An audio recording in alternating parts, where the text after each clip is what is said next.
Quran says in Surah Tariq, chapter number 86, verse number 5 to 7, that does not man know from what is created? He is created from a drop coming forth from a space between the backbone and the ribs. What does the Quran mean by saying the human beings have been created from a drop coming from a space between the backbone and the ribs? Today, after science is advanced, we have come to know that the genital organs in the human beings, in the embryonic age, when the child is in the womb of the mother, it developed from a space close to the kidney. That is the space between the spinal column and the 11th and 12th rib. In the male, the genital organ, the male gonads are the testes. In the females, the female gonads, they are the ovaries. And later on, in the embryonic age, these genital organs, the gonads, they descend. In the female, the ovary descends till the true pelvis. And in the male, via the inguinal canal, it descends to the scrotum.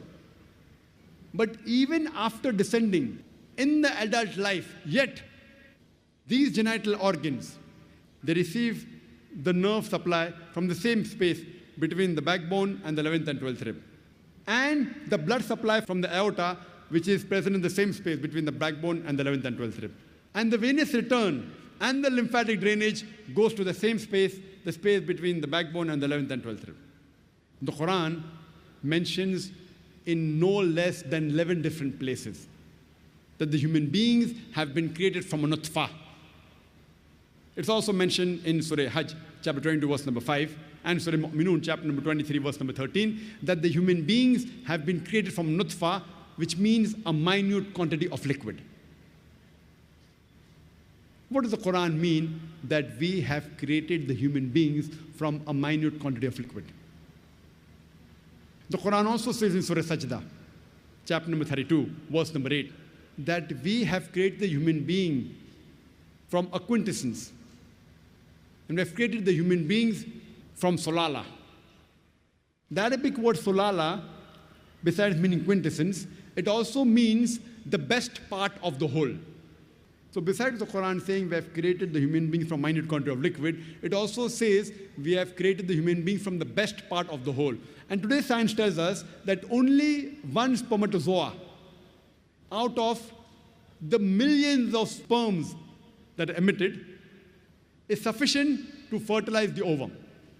Only one out of several millions. So this one out of several millions, the Quran refers as nutfa, minute quantity, and solala, the best part of the whole. One out of several millions. The Quran further says in Surah Insan, chapter 76, verse number 2, we have created the human being from nutfatin amshaj, from a minute quantity of mingled fluids. Today science says that both the male fluid and the female fluid, both are responsible for the birth of the baby. So minute quantity of mingled fluids. And besides the male and the female fluids, even the surrounding fluids take part. Prostatic fluids, etc.